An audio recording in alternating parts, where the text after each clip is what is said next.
ఒక ప్రత్యేకమైన అంశాన్ని మనం ధ్యానం చేస్తూ ఉన్నాము. దేవుడే గనక నిన్ను ప్రేమిస్తే నీ జీవితం ఎలాగుంటుంది, నీ యొక్క భవిష్యత్తు ఎలా ఉంటుంది, ఇది మనము నేర్చుకునేటువంటి అంశం. ఈరోజు మొదటి పాయింట్ ఇర్మియా గ్రంథము 31వ అధ్యాయం వైపు మనం తిరుగుదాం. ఇర్మియా గ్రంథం 31వ అధ్యాయము 3వ వచనాన్ని మనం చదువుదాం. చాలా కాలము క్రిందట యెహోవా నాకు ప్రత్యక్షమై ఇట్లా నేను శాశ్వతమైన ప్రేమతో నేను నిన్ను ప్రేమించుచున్నాను గనుక విడువక నీ ఎడల కృప చూపుచున్నాను. చాలు. ఎవరైనా సరే మనము ప్రేమించుట అనే విషయం పక్కన పెడితే, ఎదుటి వాళ్ళు మనల్ని ప్రేమిస్తే బాగుండని ఆశించడం అనేది సహజం. మీరు చాలామంది అనుకుంటారు, మా నాన్న నేను ప్రేమించినట్టుగా అలా వాళ్ళని ప్రేమించినట్టుగా నన్ను ప్రేమించట్లేదు అని తండ్రి నుంచి తల్లి నుంచి ప్రేమను కోరుకుంటూ ఉంటాం.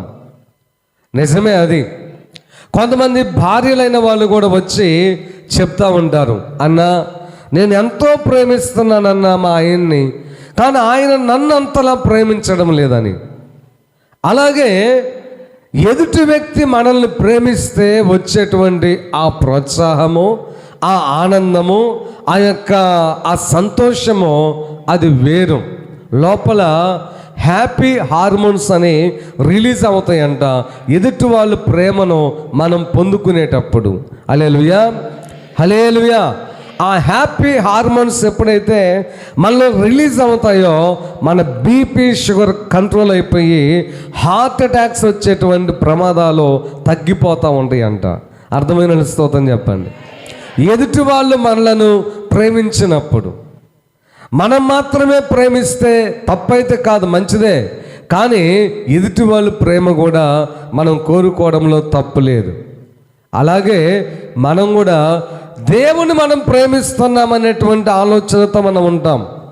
ప్రేమిస్తున్నామా లేదనే విషయం పక్కన పెడితే, దేవుడే కనుక నేను ప్రేమిస్తున్నాడనే విషయాన్ని, ఆ వార్తను వినగలిగితే ఆ వచ్చే ఆ కిక్కు, ఆ ఆనందము, ఆ సంతోషము అవధులు మాత్రము ఉండదు. హల్లెలూయా. సృష్టికర్తే నిన్ను ప్రేమిస్తే నీకొచ్చేటువంటి ఆ ఆనందము అసలు అవధులనేవి ఉండవు. హల్లెలూయా. ఆయన నిన్ను ప్రేమిస్తున్నాడు కాబట్టి ఈ స్థలములో మనందరం కూడా హ్యాపీగా ఉండాము. నమ్మిన స్తోత్రం చెప్పండి. ఆయన ప్రేమించకపోతే నీ గుండె మీద చేసుకొని చెప్పు, ఎన్నిసార్లు నువ్వు చచ్చిపోయేవాడివి, ఎన్నిసార్లు నువ్వు చనిపోయేదానివి, ఎన్నిసార్లు నీవు ఆత్మహత్య చేసుకోవాలి. కానీ ఆయన ప్రేమే నిన్ను కాపాడుతూ బలవంత పెట్టబడుచు రక్షిస్తూ ఉంది. నమ్మిన వాళ్ళు ఒకసారి గట్టిగా స్తోత్రం చెప్దాం. హల్లెలూయా, హల్లెలూయా. అయితే యేసు నిన్ను ప్రేమిస్తే, లేక దేవుడు నిన్ను ప్రేమిస్తే, చూడండి ఇక్కడ ఇర్మియా గ్రంథము 31వ అధ్యాయము 3వ వచన భాగంలో ఇర్మియా గారికి ఒక రోజు దేవుడు మాట్లాడుతున్నాడు. చాలా కాలము క్రిందట యెహోవా వాక్కు నాకు ప్రత్యక్షమై శాశ్వతమైన ప్రేమతో నిన్ను ప్రేమించుచున్నాను గనుక. ఎంత అద్భుతమైన మాట అండి అది. ప్రేమలో చాలా రకాలు ఉన్నాయి, లేవంటారా? తల్లిదండ్రుల ప్రేమ ఉన్నది, అన్నదమ్ముల ప్రేమ ఉన్నది, అక్క చెల్లెల ప్రేమ, అక్క తమ్ముడు ప్రేమ, బంధుమిత్రాదుల ప్రేమ, రకరకాల ప్రేమలు ఉన్నాయి. కానీ ఏ ప్రేమ కూడా శాశ్వతంగా నీతో ఉంటుందనే భరోసా కానీ నమ్మకం కానీ ఖచ్చితంగా లేదు. నమ్మిన స్తోత్రం చెప్పండి. చూసుకోండి, ఈరోజు నీ తల్లి నిన్ను ఎంతో ప్రేమిస్తుంది, ఒక గంటలోనో మరుసటి రోజు అసలు నిన్ను భయంకరంగా తిడుతుంది. ఈరోజు నీ భర్త నిన్ను ఎంతో ప్రేమిస్తాడు, మరుసటి రోజు నువ్వు అలాంటి దానా ఇలాంటి దానా నువ్వు నాకు దొరక్కపోతే బాగుండేది అంటాడు. ప్రేమ అనేది శాశ్వతంగా మనుషుల మధ్య లేదు, ఉండదు, ఉండబోదు. హల్లెలూయా, హల్లెలూయా. శాశ్వతమైన ప్రేమ యేసు ప్రభువుది మాత్రమే. హల్లెలూయా. ఒకరోజు ఒక స్కూల్ గ్రౌండ్లో క్రికెట్ మ్యాచ్ ఆడుతూ ఉన్నారంట యవనస్తులు. అలా క్రికెట్ మ్యాచ్ ఆడుతూ ఉన్న సమయంలో బాలు బలంగా తగలటం వల్ల ఒక కుర్రవాడు కింద పడిపోయాడు. కింద పడి అక్కడ ఉన్నటువంటి రాళ్ళు అతన్ని తలకు గుచ్చుకోవటం వల్ల రక్తము స్రవించిపోవటం, మూర్ఛలి పడిపోవడం, అది కాస్త అపస్మారక స్థితిలోకి వెళ్ళిపోవడానికి కారణమైంది. వెంటనే అక్కడ ఉన్నటువంటి స్కూలు ఆ మాస్టర్ పంతుల్లో ఆ అబ్బాయిని తీసుకుని వెళ్ళి ఎక్కడ చేర్చారు? హాస్పిటల్లో చేర్చారు. హల్లెలూయా, హల్లెలూయా. హాస్పిటల్లో చేర్చారు. సరే అని చెప్పి వాళ్ళ నాన్నగారు పొలంలో ఉన్నాడు, అమ్మేమో ఇంట్లో వంట చేస్తా ఆ పనిలో నిమగ్నమై ఉంది. వాళ్ళ అమ్మమ్మేమో పరిగెత్తుకుంటా నానమ్మ పరిగెత్తుకుంటూ పిల్లోడి కాడికి వచ్చింది. ఈలోపు డాక్టర్ గారు పరీక్షిస్తే ఆ గాయం అవటం వల్ల రక్తము గడ్డ కట్టుకుపోయింది. అపస్మారక స్థితిలోకి వెళ్ళిపోయాడు. రక్తం చాలా వరకు స్రవించిపోయింది. కాబట్టి బ్రతకడం కష్టం. అర్జెంటుగా ముందు రక్తం ఎక్కువ పోయింది కాబట్టి నీకు రక్తం ఎక్కించాలి అని ఆ పిల్లవాడికి చెప్పాడు. చెప్పినప్పుడు ఆ పిల్లవాడు అంటాడు, సారు మా నాన్నగారికి ఫోన్ చేయండి అన్నాడు. వాళ్ళ నాన్నగారికి ఫోన్ చేస్తే, డాక్టర్ గారు ఎంత డబ్బైనా పర్వాలేదు, ఎంతైనా ఖర్చు పెడతాను నా కొడుకు కోసం, మీరు గట్టిగా వైద్యం చేయండి. నేను ఇప్పుడు పొలంలో ఉన్నాను, మధ్యలో రావడం కుదరదు, నేను 1 గంట 2 గంటల్లో వస్తాను అని ఆయన చెప్పడం కొడుకు విన్నాడు. అప్పుడు ఆశ్చర్యపోయాడు, ఇదేంటి, నీవు నా స్వాస్థ్యం అన్నాడు మా నాన్న, ఇదంతా సంపాదిస్తుందో నీకోసమే అన్నాడు, నా వంశ అంకురం అన్నాడు, నా ఇంటి పేరు నిలబెట్టేది నువ్వే అన్నాడు. మొట్టమొదటి బర్త్డే అద్భుతంగా చేసినట్లుగా ఫోటోలు చూశాను నేను. ఈరోజు నాకు రక్తం ఇవ్వడానికి, నన్ను చూడటానికి వెంటనే పరిగెత్తుకుంటూ వచ్చి నన్ను హక్ చేసుకొని నా దగ్గర ఉంటారనుకున్నాను. కానీ మా నాన్న సాయంత్రం వస్తానంటాడు, 2 గంటల తర్వాత వస్తానంటాడు, ఎంత డబ్బైనా ఖర్చు పెడతానంటాడు, కానీ రాడేంటి? అప్పుడు మళ్ళీ డాక్టర్ గారు వైపు చూసి మా అమ్మకు ఫోన్ చేయండి అన్నాడు. వాళ్ళమ్మకు ఫోన్ చేస్తే వాళ్ళమ్మ, డాక్టర్ గారు నేను నా యొక్క బ్యాంక్కి బ్యాలెన్స్ ఉంది, దాచుకున్న డబ్బు అది కూడా ఇస్తాను, ఎంతైనా ఖర్చు పెడదాం నా కొడుకు కోసం, మీరు మంచిగా చూడండి అని చెప్పి నేను కూడా వస్తానని చెప్పి ఆమె వచ్చిందంట. కానీ డాక్టర్ గారు అన్నారు, అమ్మా ముందు రక్తం ఎక్కించాలి, 1 లీటర్ రక్తం ఏమన్నా ముందు ఇవ్వగలవా నీ కొడుక్కి అంటే, నేను రక్తం ఇస్తే పసిపిల్లలకి ఇప్పుడే పాలు ఇస్తున్నానండి, మొన్న ఒక అమ్మాయి పుట్టింది, మరి ఇప్పుడు కుదరదు అలాగ ఇవ్వడం, నేను బలహీనమైపోతాను, మా ఆయనకి అవన్నీ కూడా వంట అదంతా ఇల్లు మొత్తం సర్దుకునేది నేనే, ఈ పని అంతా చేసేది నేనే, ఆ ముసలమ్మను చూసుకునేది కూడా నేనే, కాబట్టి రక్తం ఇవ్వడం కష్టం అందంట. కొడుకు చూశాడు, అరే ఏందబ్బా, 9 మాసాలు మోసినటువంటి తల్లి కూడా నన్ను ఈ రోజున 1 లీటర్ రక్తం ఇవ్వడానికి నిరాకరించింది, డబ్బు ఖర్చు పెడతానంటుంది కానీ రక్తం ఇవ్వలేదే. అబ్బాయి మరేం చేద్దాం సార్, మా నాన్నమ్మకి చెప్పండి.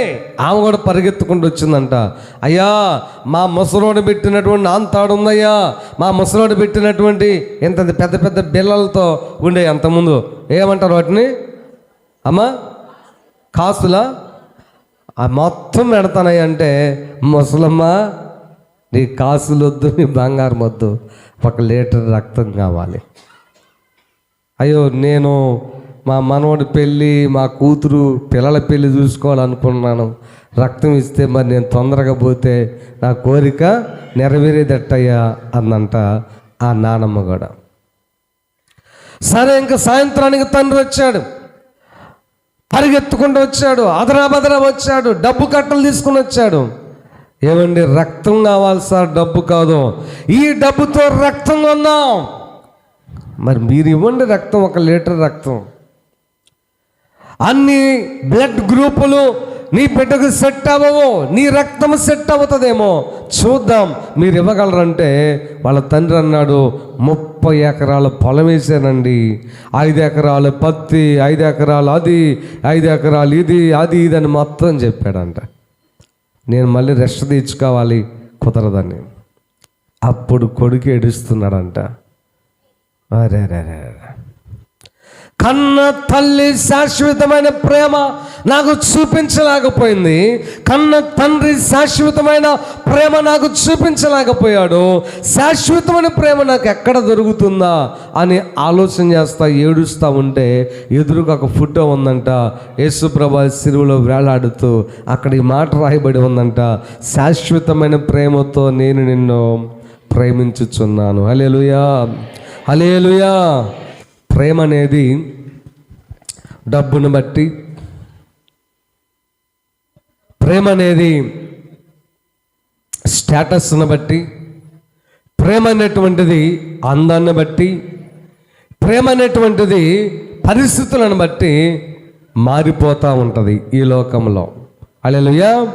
కానీ శాశ్వతమైన ప్రేమ నీకు దొరికే స్థలము దేవుని యొద్ద నుంచే నీకు దొరుకుతుంది. దేవుడే గనక నిన్ను శాశ్వతమైన ప్రేమతో ప్రేమిస్తే, కింద అంటాడు, చదవండి 3వ వచన భాగంలో, శాశ్వతమైన ప్రేమతో, శాశ్వతమైన ప్రేమతో నేను నిన్ను ప్రేమించుచున్నాను గనుక విడువక నీ ఎడల కృప చూపుచున్నాను. అస్సలు విడిచిపెట్టను నేను. హల్లెలూయా, హల్లెలూయా.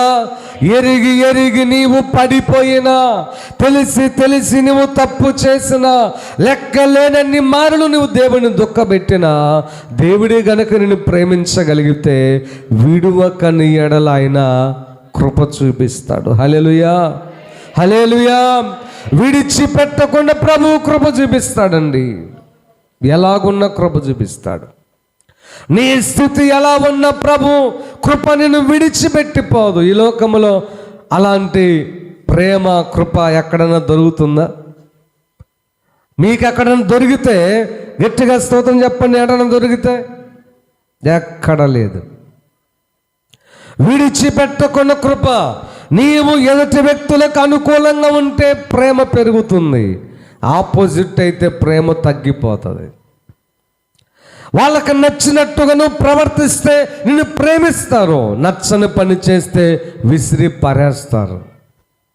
డబ్బు నీ దగ్గర బాగా ఉన్నప్పుడు పొగుడుతూ నిన్ను ఎంతో ప్రేమగా నటిస్తారు. జస్ట్ డబ్బు ద్వారా వచ్చేదంతా నటన ప్రేమే. నీవు నమ్మొద్దు అలాంటి ప్రేమ. డబ్బు ద్వారా వచ్చే ప్రేమ నీకు తెలిసిపోతుంది. వాళ్ళ మాటల్లో, వాళ్ళ ప్రవర్తనలో, వాళ్ళ యొక్క ఆ వైఖరిలో తెలిసిపోతుంది. వాళ్ళు సాక్రిఫై చేయరు నీ కోసం. నీవే సాక్రిఫై చేస్తే, త్యాగం చేస్తే నీ కోసం ఎదురు చూస్తూ ఉంటారు. నువ్వే టీ ఇప్పించాలి, నువ్వే భోజనం పెట్టించాలి, నువ్వే బట్టలు ఇవ్వాలి, నువ్వే వాళ్ళకి కావలసినటువంటి బిజినెస్లో పార్ట్నర్షిప్ ఇవ్వాలి, నువ్వే చేయాలన్నీ, నువ్వే ఛార్జీ పెట్టుకోవాలి, అంతా నీదే. అప్పుడే నిన్ను అమితంగా ప్రేమిస్తారు వాళ్ళు. ఒక్కసారి అవేవి లేకుండా చూడు, నీ దగ్గరకు రారు, నీతో మాట్లాడరు, నిన్ను పలకరించరు. అది ప్రేమ కాదు. మనీ మైండెడ్ ప్రేమ అది. డబ్బును ఆ మనీ ఆధారిత, డబ్బు ఆధారితమైనటువంటి ప్రేమ. ఈ ప్రేమ ఏది కూడా శాశ్వతంగా నిలవబడదు. ఇర్మియా గారితో దేవుడు అంటున్నాడు, నా కుమారుడా, నేను నిన్ను శాశ్వతమైన ప్రేమతో ప్రేమిస్తున్నాను, విడువక నీ ఎడల నేను కృప చూపిస్తాను. విడిచిపెట్టను నిన్ను నేను విడిచిపెట్టను నా కుమారుడా. నీకేమర్థమైందంటే ప్రియమైన దేవుని బిడ్డలారా, దేవుడే నిన్ను ప్రేమిస్తే విడువక నీ ఎడల కృప చూపిస్తాడు. ఇది మనసులో పెట్టుకోండి.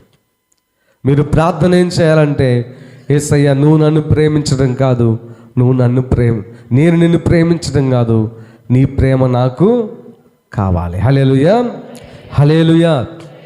ఒక తండ్రి తన కూతురు నడుచుకుంటూ పోతా ఉన్నారంట. నడుచుకుంటూ పోతా ఉంటే సహజంగా పిల్లలు తండ్రి యొక్క ఏలు పట్టుకొని నడుస్తూ ఉంటారు. అప్పుడు కొంచెం దూరం పోయిన తర్వాత అమ్మాయి అందంట, నాన్న ఒక్క నిమిషం అందంట. ఏందమ్మా అంటే, నీవు నా చేయి పట్టుకున్నానా అందంట. ఎందుకురా, పిల్లలు తల్లిదండ్రుల వేలు పట్టుకొని నడుస్తారు కదా, అలాగ పట్టుకోవచ్చుగా. లేదు నాన్న, నేను నీ యొక్క వేలు పట్టుకుంటే నా పట్టు సరిగ్గా ఉండదు. కష్టం వచ్చినప్పుడు, దుఃఖం వచ్చినప్పుడు, లేక వాహనాలు వచ్చినప్పుడు నా ప్రయాణంలో నా పట్టు జారిపోవచ్చేమో. అదే నీవే గనక నా చెయ్యి గట్టిగా పట్టుకోగలిగితే నీ పట్టు నన్ను వదిలిపెట్టి పోదు. హల్లెలూయా. గట్టిగా స్తోత్రం చెప్పండి ప్రియమైన దేవుని బిడ్డలారా. అదే ఈరోజు నువ్వు ప్రార్థన చేయాలి. ఏమనంటే, నీవు నన్ను పట్టుకో, నీవు నన్ను ప్రేమించు, నేను నిన్ను ప్రేమించటం ఓకే ప్రభువా, కానీ నీ ప్రేమ నాకు లేకపోతే నా ప్రేమ నిలబడదు. హల్లెలూయా. కాబట్టి దేవుడు నిన్ను ప్రేమిస్తే విడువక నీ ఎడల కృపను చూపిస్తాడు. అసలు విడిచిపెట్టడండి. ఎప్పటి వరకు విడిచిపెట్టడంటే కింద ఆయన మాట్లాడుతూ ఉంటాడు. యెషయా గ్రంథం 63 అధ్యాయము 9వ వచనం చదవండి. యెషయా గ్రంథం 63 అధ్యాయము 9వ వచనం. వారు యావత్ బాధలో ఆయనను బాధనొందెను, ఆయన సన్నిధి దూత వారిని రక్షించెను. ప్రేమ చేతను తాళిమి చేతను వారిని విమోచించెను. పూర్వదినములన్నిటను ఆయన వారిని ఎత్తుకొనుచు మోసుకొనుచు వచ్చెను. పూర్వదినములన్నిట ఆయన వారిని ఎత్తుకొనుచు మోసుకొనుచు వచ్చెను. హల్లెలూయా.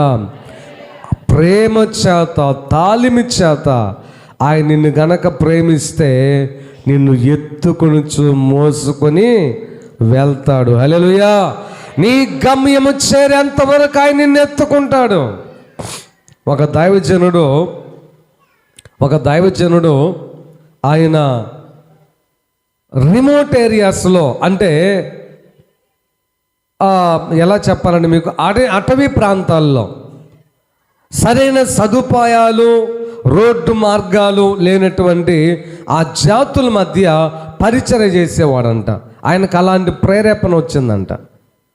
ప్రతిరోజు ఏం చేస్తాడంటే వెళ్తాడు ఆ అడవిలో, ఏ కోయ జాతి ప్రజల మధ్యకి నడుచుకుంటూ వెళ్ళి పోయేటప్పుడు మంచినీళ్ళు ఆహారం తీసుకుని వెళ్ళి ఆయన తిని వాళ్ళ మధ్య ఆ రాత్రి ఉండి ప్రార్థన పెట్టి వాళ్ళకి ప్రేమను చూపించి, ప్రేమ అంటే ఏమిటో చెప్పి యేసు ప్రభువుని పరిచయం చేసి వస్తూ ఉండేవాడంట.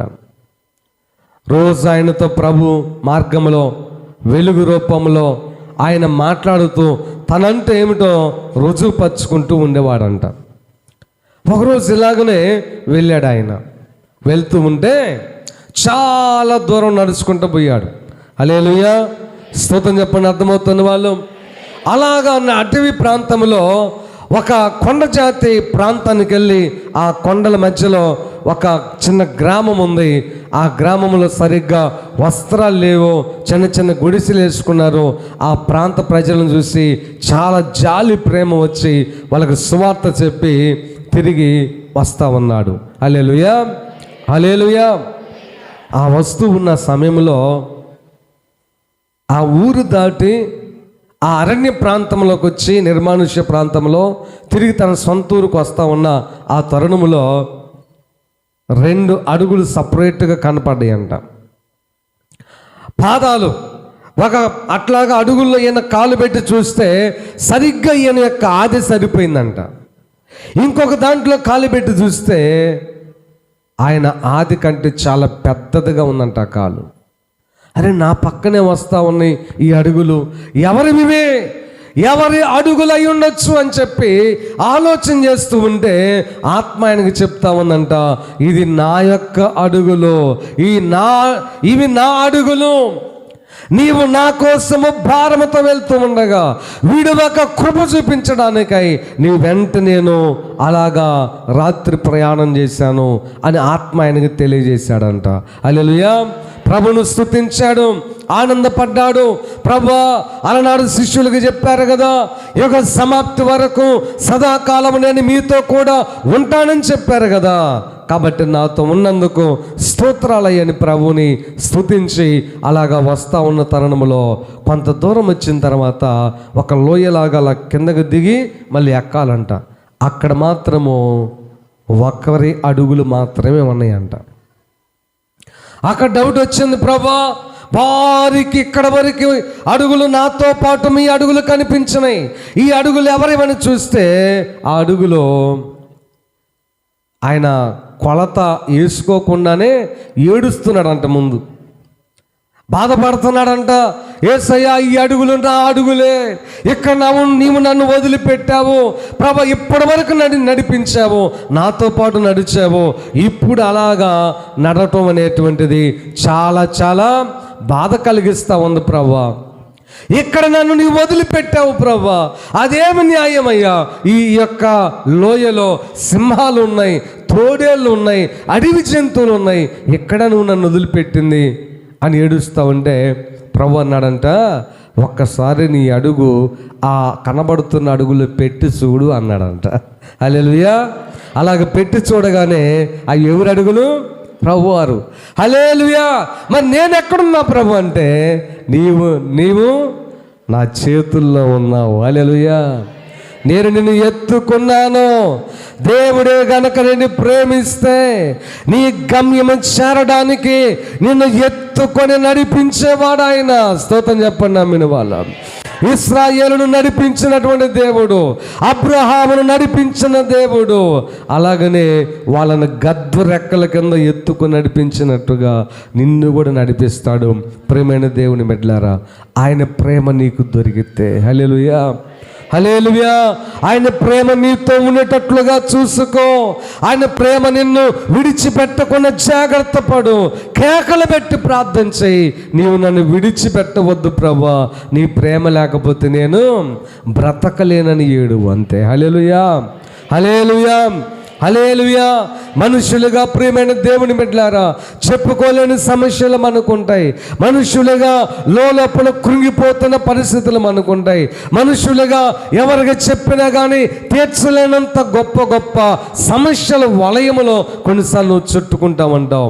ఆ టైంలో నీవు ప్రార్థన చేయాలి, నీవు నన్ను ప్రేమించయ్యా, నీ ప్రేమ లేకపోతే నేను బ్రతకలేను. హల్లెలూయా హల్లెలూయా. నువ్వు నన్ను ప్రేమిస్తే విడువక నా ఎడల కృప చూపిస్తావు. నువ్వు నన్ను ప్రేమిస్తే నన్ను ఎత్తుకొని మోయుచూ ఉంటావు. హల్లెలూయా హల్లెలూయా హల్లెలూయా. ఇప్పుడు నీ కొడుకు కలెక్టర్ అయ్యాడండి, కలెక్టర్ అయ్యాడు. ఎంత పెద్ద కలెక్టర్ అయినా నువ్వు తండ్రివేగా, అవునా కదా? తండ్రివేగా. ఏమంటావు నువ్వు వాళ్ళని? నీ కొడుకుని ఏమంటావు? ఏరా టిఫిన్ చేసావా, టీ తాగావా? ఎంత పెద్ద కొడుక, ఎంత పెద్ద స్థాయిలోకి వెళ్ళినా సరే. అలాగే నీకు 80 సంవత్సరాలు వచ్చినా 100 సంవత్సరాలు వచ్చినా నా యేసయ్యకి నీవు బిడ్డవే. హల్లెలూయా. నువ్వేం పెద్ద దానివేం కాదు, నేను పెద్దవాడినేం కాదు. యేసయ్యకి మనము బిడ్డలమే. స్తోత్రం చెప్పని అర్థమైన వాళ్ళు. అందుకని ఒక సాట అంటాడు, ముదిమి వచ్చు వరకు నిన్ను ఎత్తుకుని వాడను. యెషయా గ్రంథంలో అనుకుంటా, యెషయా గ్రంథం 46వ అధ్యాయము 4వ వచనం, ముదిమి వచ్చు వరకు నిన్ను ఎత్తుకుని వాడను నేనే, తల వెంట్రుకలు నెరియు వరకు నిన్ను ఎత్తుకొని వాడను నేనే. హల్లెలూయా హల్లెలూయా. ఎలాంటి దేవుణ్ణి మనం నమ్ముకున్నామండి, ఎలాంటి దేవుని మనం నమ్ముకున్నాం. ఒక వయసు వచ్చేసరికి నీ పిల్లలు నిన్ను నిర్లక్ష్యం చేస్తారు. ఒక వయసు వచ్చేసరికి నీ కోడలు నీకు బువ్వ పెట్టదు, నీ కొడుకు నిన్ను ఇంట్లో నుంచి గెంటేస్తాడు, అనాథాశ్రమాల్లో నిన్ను నెట్టేస్తారు. కానీ నా ప్రభు అంటున్నాడు, ముదిమి వచ్చు వరకు నిన్ను ఎత్తుకుని వాడును నేనే, నీ తల వెంట్రుకలు నెరియు వరకు నేను ఎత్తుకుని వాడను. హల్లెలూయా. కాబట్టి ప్రియమైన దేవుని బిడ్డలారా, దేవుడు నిన్ను ప్రేమిస్తే విడవక కృప నీకు దొరుకుతుంది. దేవునిని ప్రేమిస్తే నిన్ను ఎత్తుకొనుచు మోసుకొని పోతాడు. ఎప్పటి వరకు అంటే ముదిమి ముసలతనం వరకు నిన్ను ఎత్తుకుంటాడు ఆయన. హల్లెలూయా. అలాగే యెషయా గ్రంథం 43 అధ్యాయములో ఒక మాట ఉన్నది. 4వ వచనాన్ని చదువుదాం. నీవు నా దృష్టికి ప్రియుడవైనందున ఘనుడవైతివి. నేను నిన్ను ప్రేమించుచున్నాను గనుక నీకు ప్రతిగా మనుషులను అప్పగించుచున్నాను. నీ ప్రాణమునకు ప్రతిగా జనములను అప్పగించుచున్నాను. హల్లెలూయా. ప్రియమైన దేవుని సంగమా, దేవుడే కనుక నిన్ను ప్రేమిస్తే, ఆయన ప్రేమలో నువ్వు నిలిచి ఉంటే, ఆయన ప్రేమ నిన్ను ఆవరించి ఉన్నట్లయితే నీ మీదకి రావాల్సిన శాపం, నీ మీదకి రావాల్సిన కీడు, నీ మీదకి రావాల్సిన నష్టము నీ మీదకి రాకుండా నీకు బదులుగా, నీకు ప్రతిగా ఎవరి మీదకి వెళ్ళిపోతుందంట? వేరే వాళ్ళ మీదకి ఆ యొక్క కీడును ప్రభు నెట్టివేస్తాడంట. హల్లెలూయా, హల్లెలూయా. ఎంత భరోసా ఉన్నది దేవుని ప్రేమలో, ఎంత భరోసా. మోషేతో అనలేదా ఒక మాట? మోషేతో అన్నాడు ఏమని? అందరు మోషే మీద సనుగుతా ఉన్నారు, అందరు మోషేను తిడతామన్నారు, ఆ మోషేకి రాళ్ళేస్తున్నారు. అసలు ఐగుప్తులోంచి నడిపించింది ఎవరండి? మోషేనే. ఎవరి ప్రార్థన ద్వారా మన్నా తిన్నారు? మోషే ద్వారే. ఎవరి ప్రార్థన ద్వారా నీటిని వాళ్ళు త్రాగగలిగారు? మోషే ద్వారానే. మళ్ళీ రాళ్ళు వేసింది ఎవరి మీద? మోషే మీదే. మోషేతో అంటున్నారు. అలాగనే సొంత అన్న అహరోను మోషేను దుఃఖపెట్టాడు. సొంత ప్రజలు మోషేను చంపి ఐగుప్తుకి వెళ్ళిపోదాం పదండి అని మాట్లాడుకున్నారు. ఆ సమయంలో దేవుడు మోషేతో ప్రత్యక్షమై అంటున్నాడు, మోషే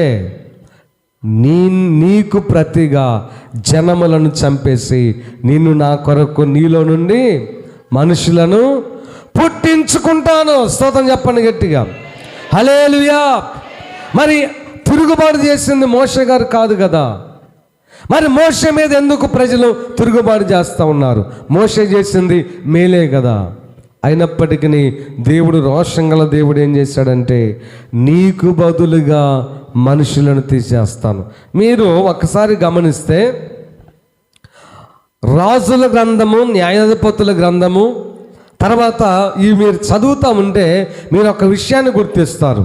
ఏంది ఆ విషయం అంటే, నీతిమంతుడైన దేవుని ప్రేమను పొందుకున్న, దేవుని చేత ఏర్పాటు చేసుకున్న వారి కోసము లక్షలాది మంది ప్రజలనైనా చంపడానికి దేవుడు ఇష్టపడ్డాడు. కానీ ఆ ఒక్క వ్యక్తిని మాత్రం దేవుడు కాపాడుకున్నాడు. హల్లెలూయా. దానికి చాలా ఉదాహరణలు ఉన్నాయి. మత్స్యకు మోషే ఒక ఉదాహరణ. రెండవ ఉదాహరణ ఎలీషా గారు. ఎలీషా భక్తుడు అలాగా నడుచుకుంటూ పోతా ఉంటే ఒక ఊర్లో ఉన్న పిల్లలందరంట ఎగతాళి చేశారంట ఎలీషా గారిని. ఏమని? బోడివాడా, బోడిగుండోడా. ఏంటి ఆ బోడిగుండోళ్ళు ఇంకెవరు లేరా ఆ ఊర్లో? అమ్మా, తల నెరిసిన వాళ్ళు, బోర్డైనటువంటి వాళ్ళు, గుండు చేయించుకోకపోయినా ఎంట్రుకలు రాలిపోయినటువంటి బోర్ హెడ్ పీపుల్స్ ఎవరు లేరా? ఉన్నారు. కానీ దేవుని సేవకుని వాళ్ళు ఏం చేస్తున్నారంటే ఎగతాళి చేశారు. దేవుడు దాన్ని ఓర్చుకోలేకపోయాడు. ఎలీషా ఏం మాట్లాడలేదు, మౌనంగా ఉన్నాడు.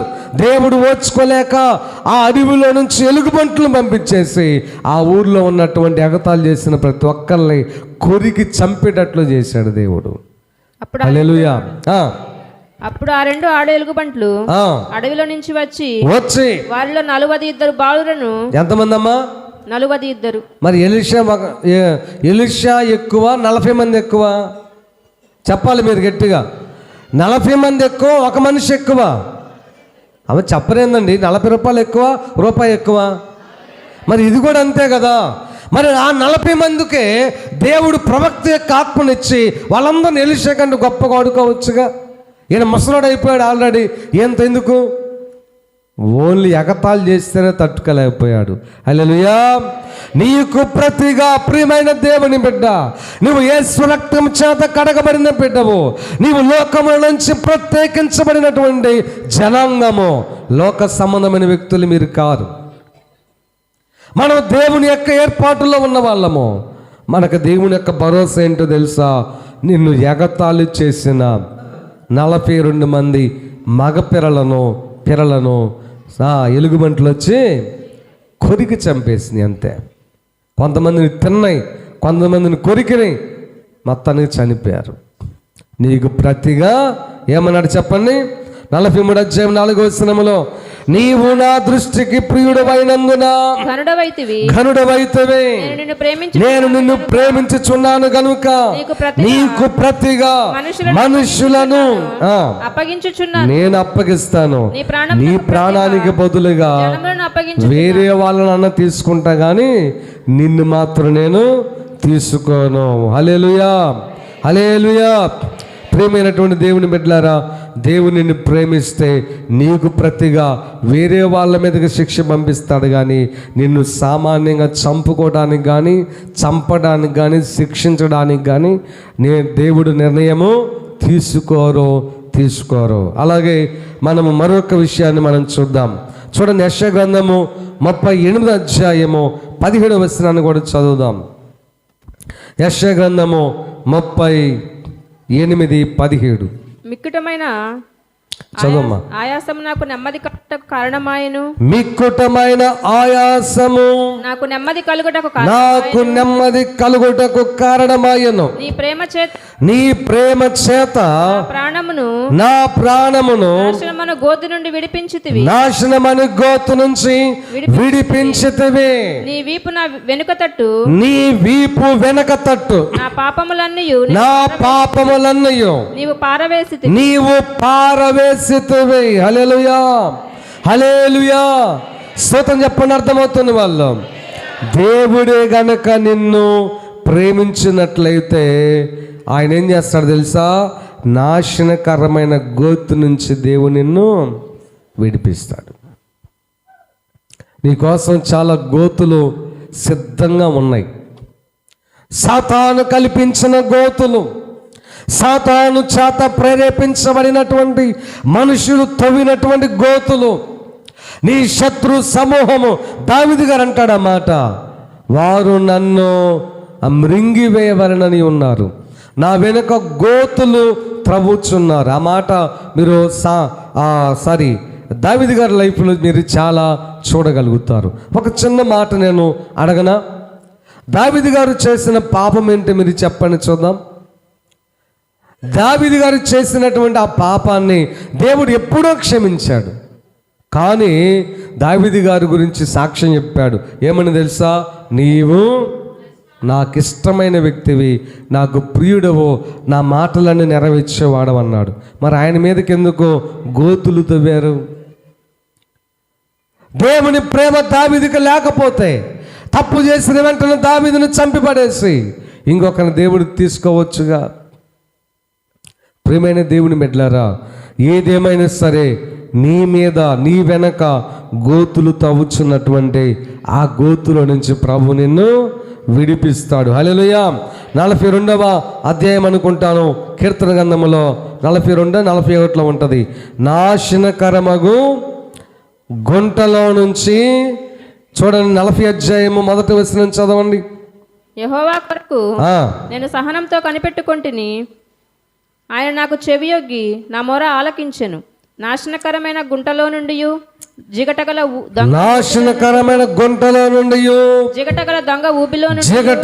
దొంగ ఊబిలో నుంచి ఆయన నన్ను పైకెత్తెను. నా పాదములు బండ మీద నిలిపి నా అడుగులు స్థిరపరచెను. స్తోత్రం చెప్పండి గట్టిగా.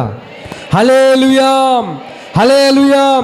ప్రియమైనటువంటి దేవుని బిడ్డలారా, ప్రియమైన దేవుని సంఘమా, గోతుల నుంచి దేవుని నిన్ను నాశనకరమైన గోతులో నుంచి, ఆ జిగటగల దొంగ ఊబిలో నుంచి ప్రభువు నిన్ను విడిపించువాడు. ఎప్పుడో తెలుసా? ఆయన నిన్ను ప్రేమిస్తే. నీకు ఆ నమ్మకం ఉందా? దేవుడు నన్ను ప్రేమిస్తున్నాడని నమ్మకం, దేవుని ప్రేమలో నేనున్నానని నమ్మకం నీకుంటే నువ్వు భయపడబాక. ఎందుకో తెలుసా, అట్టి ఊపి నుంచి దేవుడే నిన్ను విడిపించాడు, ఇంకా ముందు కూడా విడిపిస్తాడు. గోతులో పడకుండా తప్పిస్తాడు. ఒకవేళ గోతులో పడ్డావా నిన్ను పైకి లేపి ఎక్కడ నిలబడతాడంట, బండ మీద నిన్ను స్థిరపరచును. హల్లెలూయా, హల్లెలూయా.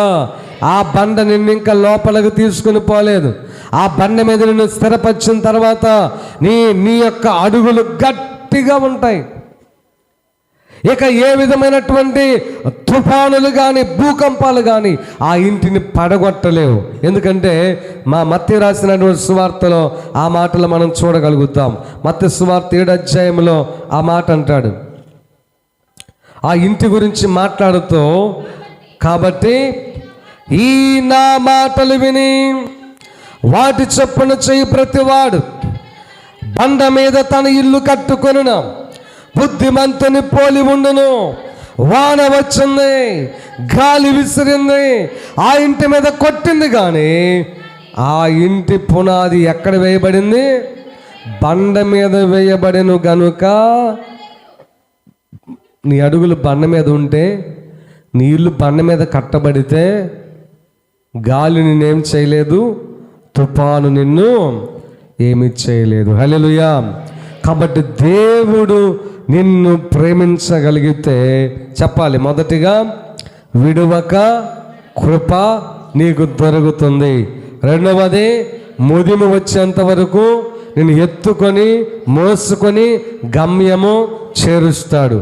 దేవుని ప్రేమ నీకు దొరికితే నీకు ప్రతిగా, నీ పక్షాన దేవుడు ఉండి నీకు ప్రతిగా నీ యొక్క విరోధులైన, నీకు ప్రతిగా ఉన్నటువంటి ఎవరినైనా ఆయన తీసివేస్తాడు తప్ప నీ మీద ఉన్న శాపాన్ని, నీ మీద ఉన్న కీడుని ఆయన జనం మీదకి తీసుకొని వెళ్తాడు, కానీ నిన్ను మాత్రం ఆయన క్షేమంగా కాపాడుతారు. దేవుడు నిన్ను ప్రేమిస్తే గోతు నుంచి నిన్ను ఆయన విడిపిస్తాడు. ఒక్క మాట చెప్పి ముందుకు వెళ్తాను. రకరకాల గోతులు, పాపం అనే గోతి కూడా ఉంటుంది. కొన్ని గోతుల్లో మనం ఇరుక్కొని ఎంత ప్రయత్నం చేసినా రాలేం.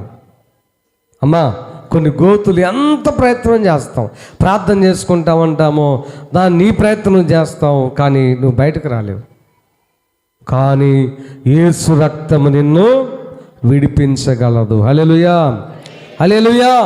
ఖచ్చితంగా ఒక రోజున ఆ గోతులో నుంచి నీవు విడిపించబడతావు. విడుదలేస్తాడు యేసయ్య, స్వేచ్ఛనిస్తాడు, పరిమళ సువాసనగా నీవు ప్రభు ఎదుట నిలబడతావు. నీ అడుగులు బండ మీద స్థిరపరచబడతాయి. కాబట్టి ప్రియమైన దేవుని బిడ్డలారా, దేవునిని ప్రేమిస్తే గోతు నుంచి ప్రభు నిన్ను విడిపిస్తాడు.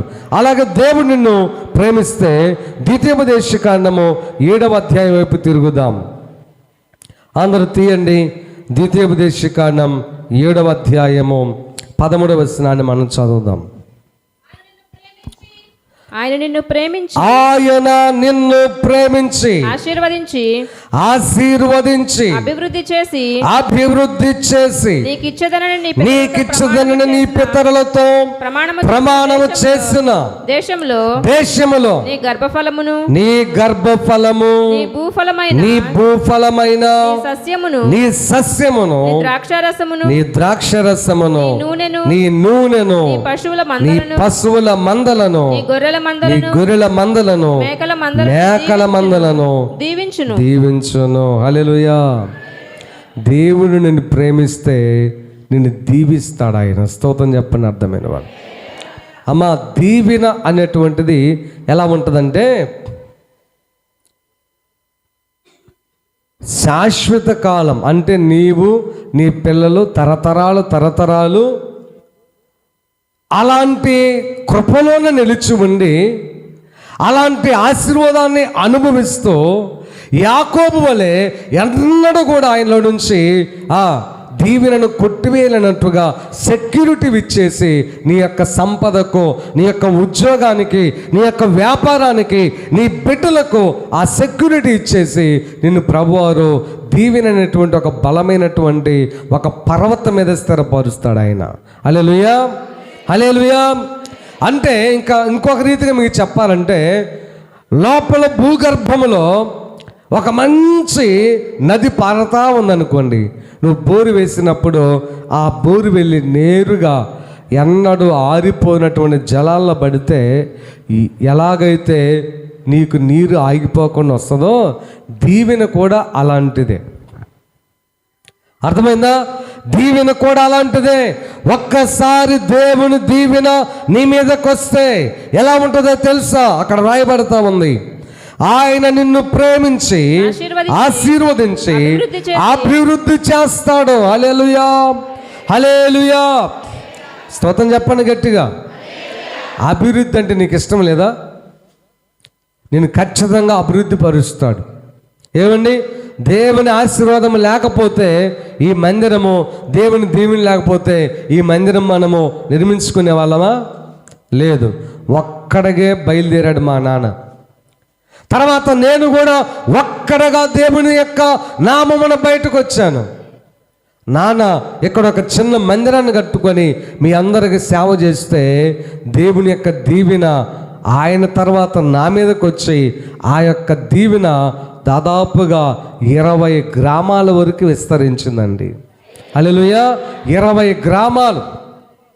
కొన్ని స్థలాల్లో మనం మందిరాలు కట్టలేదు, మరి కొన్ని స్థలాల్లో మందిరాలు కట్టాము, ఇంకా ఎన్నో మందిరాలు నిర్మిస్తాం. హల్లెలూయా. నిన్న నేను వరంగల్ వెళ్ళినప్పుడు అక్కడ ఒక విషయాన్ని నేర్చుకొని వచ్చాను, బలపరచబడ్డాను ఒక విషయంలో. ఏంది ఆ విషయం అంటే, మందిరాలు నిర్మించే విషయంలో. నేను చూస్తున్న చాలాసార్లు మాకెదురైన సమస్యలను బట్టి ఇక వద్దు అని అనిపించింది, లేదా 10 మందిరాల వరకు కట్టి ఆగిపోదాం అలా కూడా అనిపించింది. ఇంకొకటి ఏందో, అసలు వద్దులే, ఇంతవరకు చాలు. మనుషుల మైండ్ ఎలా ఉంటుందంటే, మీరు కూడా ఆలోచన చేయండి, నీ దగ్గర ఎంతైనా ఉండని, నువ్వు చినిపోయిన సొక్కా, చినిపోయిన ప్యాంట్ వేసుకొని తల చింపిరిగా ఉండి ఎట్టుండి నువ్వు బ్యాంక్ బ్యాలెన్స్లు ఉంచుకున్న బంగారం కొని లోపల పెట్టుకుని నేను ఎవడేం పట్టించుకోడు. అలా కాకుండా నేను మాత్రమే కాదు, నా వలె అనేక మంది బాగుండాలి, ఆకలి తీర్చాలి, వాళ్ళు కూడా మాలాగా బాగుండాలని చెప్పి మీలోనే కొంతమందిని పైకి తీసి మిమ్మల్ని చేస్తూ ఉన్నారు అనుకోండి, ఎంత వస్తే ఎంత చేస్తున్నాడో అనుకుంటారు. మనుషుల సైకాలజీ అంతే. నువ్వు ఎవరికైనా పెట్టి చూడు, ఒక సొక్క ఎవరికైనా నువ్వు ఇచ్చాడులే, ఎంత వస్తే ఎంత ఇచ్చాడో తీసుకున్న మనిషి కూడా అంటారు, అరే ఆయనకున్నదేదో ఒక సొక్క ఇచ్చాడు, ఒక శారీ పెట్టాడు, ఒక ముద్ద పెట్టారు అని స్తుతించి థ్యాంక్స్ చెప్పి కాముగా ఉండరు. ఇచ్చాడంటే అందాక ఎందుకండి అంత కూరయి, నువ్వు ఎవరికన్నా అంత కూరయి తినేటప్పుడు భలే ఉంది అంటారు, తిన్న తర్వాత అంటారు మాకే ఎంత వేసారంటే వాళ్ళు ఎంత చేసుకొని ఉంటారు అనరా? మనుషుల సైకాలజీ అది. ఏమండి, ఈ మందిరం నా పేరు ఉందని చూడండి, నా కాడ ఉన్నాయి మొత్తం ప్రతి మందిరం యొక్క డాక్యుమెంట్స్ నా కాడ ఉన్నాయి. నా పేరు ఉందని చూడండి, లేదు. సజ్జాపురం మందిరం వెళ్ళండి, నా పేరు ఉందని చూడండి. కారు మంచి మందిరం ఉంది, నా పేరు ఉందని చూడండి, ఎక్కడ నా పేరు లేదు. నేనున్నా చచ్చిపోయినా దేవుడు నాకు ఇచ్చిన దర్శన ప్రకారంగా అగాపే అనేటువంటి పేరుతోనే ప్రతి మందిరం ఉంటుంది. హల్లెలూయా. రేపు వెస్లీ అయినా అగాపే అనే మందిరాన్ని ఆయన ఇంకెన్నైనా నిర్మించుకొని ఆ పేరునే ఉండాలి. వాడి పేరున వద్దు, నా పేరున వద్దు, అసలు ఈ లోకంలో మాకు ఏది వద్దండి. హల్లెలూయా. ఏది అక్కర్లేదు. మొన్నటిదాకా మా ఇంటి స్థలం అన్నా నాకు ఉండేది, ఇప్పుడు ఆ ఇంటి స్థలం కూడా నా పేరున లేదు. చూసారా, చాలా ఫ్రీడంగా ఉంది, నాకు హ్యాపీగా ఉంది. ఎందుకంటే దేవుడు ఫిలిప్పీ పత్రికలు అంటాడు, మన పౌరస్థితి ఎక్కడుంది, ఎంత ఆనందం అండి అది. అలాగా సిద్ధం చేసి ఎవరో పేదవాళ్ళని సేవకులుగా చేసి వాళ్ళకి 4 మొక్కలు నేర్పించి వాళ్ళకి పెళ్ళిళ్ళు చేసి ఒక కుటుంబాన్ని ఒక మందిని అప్పగించి చేసుకుని బతకండ్రంటే ఎంత తృప్తిని, ప్రశాంతమైన నిద్రని మనస్సులో నెమ్మదిస్తుందో అది అనిపించిన వాళ్ళకి తెలుస్తుంది. హల్లెలూయా.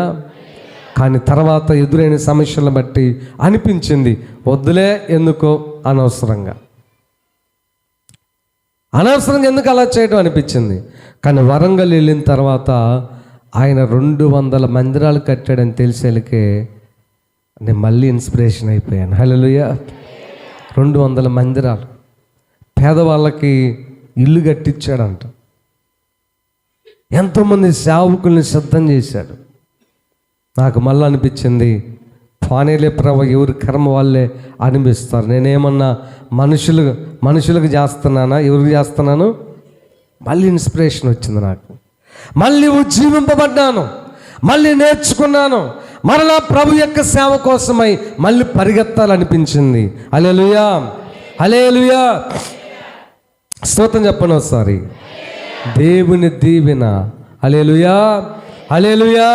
ప్రియమైన దేవుని బిడ్డలారా, ఒక రోజున ఇలాగనే మన యొక్క సంఘాల్లో ఒక సంఘము లలితకళలో మనము మీటింగ్స్ పెట్టిన తర్వాత చివరి రోజున నేను ఇలాగే కూర్చొని ఉంటే నా పక్కన ఒక పాస్టర్ గారు, నేను అన్నీ అబ్జర్వ్ చేయను, నేను అబ్జర్వ్ చేసే విధానాలన్నీ కూడా వేరుగా ఉంటుంది, ఒక్కొక్కరు ఒక టైప్లో ఉంటుంది వాళ్ళ మైండ్, తప్పు కాదు. కానీ నేను ఏదో ధ్యాసలో ఉన్నా. ఆయన నాతో ఉండి ఇట్లా తట్టి ఏ విజయ్ కుమార్ అన్నాడు. ఏందన్నా అన్న, ఒక్కడివి ఇంతమంది అయ్యావేందయ్యా అన్నాడు. హల్లెలూయా. ఏమన్నాడమ్మా? ఒక్కడవే ఇంతమంది. అప్పుడు ఆటోలు చాలామంది వచ్చారు, మీరు అందరూ అక్కడ ఆ ఊరు నుంచి ఒక ఆటో, ఈ ఊరు నుంచి ఒక ఆటో, భోజనాలు అయిపోయి ఎటోళ్ళు అటు పోతా ఉంటే ఆ మాట భలే తృప్తినిచ్చింది నాకు. హల్లెలూయా. స్తోత్రం చెప్పండి గట్టిగా. హల్లెలూయా. ప్రియమైన దేవుని బిడ్డలారా, దేవుని దీవెన నిన్ను అభివృద్ధి పరుస్తుంది, విస్తరింపజేస్తుంది. ఆయన ప్రేమలో నువ్వు నిలిచి ఉంటే, ఆయన ప్రేమ నీ మీదే ఉంటే నీవు అభివృద్ధి చెందుతావు. అన్ని విషయాల్లో అభివృద్ధి చెందుతావు. ఇంకా అక్కడ నుంచి నేను ఆ మాట ఎప్పుడు నా మనసులో ధ్వనిస్తుంది. మన కూటాలు జరిగేటప్పుడు కూడా చూడండి, ఏదైనా ఒక సాట నిలబడతా ఉంటానో లేదా ఒక సాట కూర్చుంటానో ఏడుస్తూ ఉంటా, ప్రభా ఒక్కడిని ఎంతమంది అయ్యానయ్యా. హల్లెలూయా. భలే ఏడుపు వస్తుంది. నేను ఏడ్చేటప్పుడు డల్లుగా, తర్వాత అసలు బాధగా ఉన్నట్టు అనిపిస్తాను నేను, నా ఫేస్. అప్పుడు దేవుణ్ణి బట్టి స్తుతిస్తున్నానని అర్థం. మీరు పరిచర్య చేస్తుంటే, అటు పరిగెత్తుతూ ఉంటే, ఇటు వడ్డిస్తూ ఉంటే, ఎవరికి తోచిన పని. ఏమండి, ఎంతమంది పాస్టర్లు మనల్ని చూసి నేర్చుకున్నారంటే అది నాకే తెలుసు. వాళ్ళు నాకు ఫోన్ చేసి చెప్పడం కానీ, వాళ్ళు అక్కడే మన మీటింగ్స్ దగ్గర నాకు చెప్పడం కానీ నేను చాలామందిని చూసా. అయ్యా పాస్టర్ గారు భలే ట్రైనింగ్ ఇచ్చారని మీరంటే, నేను కాదయ్యా, దేవుడే వాళ్ళని ఆ రీతిగా నడిపించాడు. హల్లెలూయా. మీ సంఘం చూసి మేము చాలా నేర్చుకోవాలంటారు, కానీ నా మెట్టుకు ఇంకా సరిపోలే, మీరు నా లెక్కలో ఇంకా మీరు రెడీ అవ్వలేదు, ఇంకా రెడీ అవ్వాలి. కానీ వాళ్ళ దృష్టికి మన సంఘం బాగుంది, వాస్తవానికి నిజంగానే బాగుంది. మీరు అలాగా అక్కడ నిలబడి చూస్తే మీకు అర్థమైంది. హల్లెలూయా.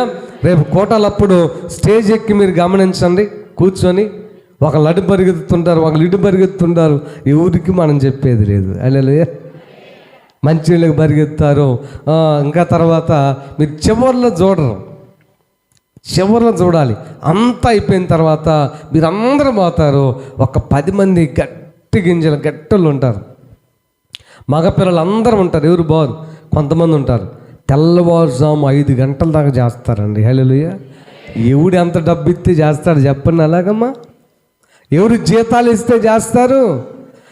దీవెనది. హల్లెలూయా. దేవుని యొక్క దీవెన నీ మీద ఉంటే, దేవుని ఆశీర్వాదం నీకుంటే అలాగ జరుగుతుంది. అందుకంటాడు, నేను ముగింపులోకి వస్తా ఉన్నాను. ద్వితీయోపదేశకాండము 7వ అధ్యాయము 13వ భాగములో, ఆయన నిన్ను ప్రేమించి ఆశీర్వదించి అభివృద్ధి చేసి నీకిచ్చదనని చెప్పిన నీ పితరులతో చేసిన ప్రమాణ దేశములో నీ గర్భఫలాన్ని దీవిస్తాడు, నీ భూఫలాన్ని దీవిస్తాడు, నీ సస్య ఫలాన్ని దీవిస్తాడు, నీ ద్రాక్ష రసాన్ని దీవిస్తాడు, నీ నూనెను దీవిస్తాడు, నీ పశువుల మందను దీవిస్తాడు, నీ గొర్రె మేకల మందలు దీవిస్తాడు, నీ మేకల మందలను దీవిస్తాడు. హల్లెలూయా, హల్లెలూయా. నిజమైన ఆశీర్వాదం అంటే ఏందో తెలుసా? నువ్వు ఒక్క గేదెను కనుక నువ్వు ఇంట్లో కొనుక్కుంటే ఆ గేదె ద్వారా 2, 3, 4, 10 పెరుగుతూ ఉండాల, తరగకూడదు.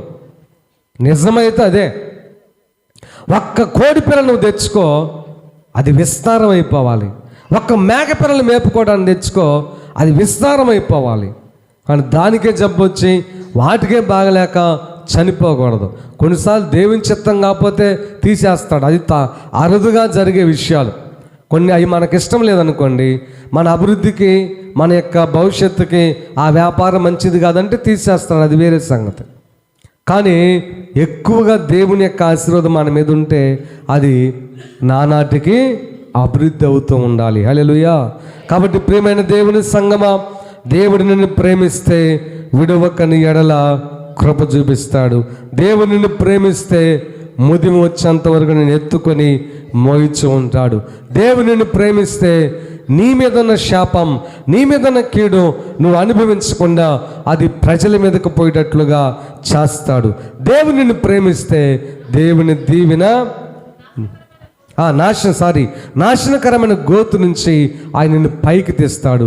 దేవుని నిన్ను ప్రేమిస్తే లాస్ట్ వన్ నిన్ను దీవిస్తాడు. ఆయన ప్రేమ నీకు కావాలంటే ఒక్క నిమిషం ప్రార్థన చేయండి, కళ్ళు మూసుకోండి.